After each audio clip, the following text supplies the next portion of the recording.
Novel जुर्म और सज़ा को समझना है तो पहले उसके मुसन्निफ को जानना बहुत ज़रूरी है। दोस्तोवेस्की ने मौत का सामना किया और इसी तजुर्बे ने उनके शाहकार जुर्म और सज़ा को जन्म दिया। जिंदगी के लिए यही बेचैनी नावल के मरकजी किरदार रस्कुलेनिकोव में भी नजर आती है। तो मिलते हैं रास्कोलेनिकोव से, गुर्बत का मारा एक ज़हीन नौजवान जो शदीद ज़हनी दबाव का शिकार है।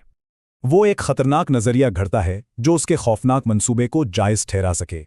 फिर एक गुफ्तगू इसके कानों में पड़ती है जो इसके नजरिए को जैसे सही साबित कर देती है। इसे लगता है कि उस साहूकार का कत्ल और उसके पैसे एक बड़े मकसद के लिए बिल्कुल जायज़ हैं। लेकिन उसका मंसूबा एक भयानक हकीकत से टकराता है।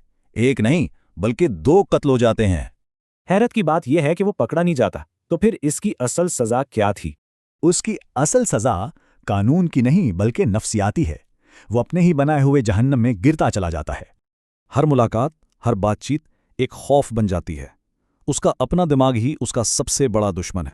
मगर फिर उम्मीद की एक किरण नजर आती है, और वो भी एक बिल्कुल गैर मुतवक्के किरदार से, सोनिया से। रास्कोलेनिकोव सोनिया में खुद जैसा एक गुनाहगार देखता है, लेकिन वो उससे बिल्कुल मुख्तलिफ है। आखिरकार वो पुलिस को नहीं बल्कि सोनिया को सच बताता है कि उसने यह सब खुद को गैर मामूली साबित करने के लिए किया। सोनिया के कहने पर वो खुद को कानून के हवाले कर देता है। सज़ा मिलती है साइबेरिया में 8 साल कैद की। लेकिन इसकी हकीकी निजात तब शुरू होती है जब वो अपना फिक्री गुरूर छोड़कर अपने जुर्म को कबूल करता है। और ये नॉवल एक सवाल छोड़ जाता है, बड़ा जुर्म मुआशरे के खिलाफ है या अपनी ही रूह के खिलाफ।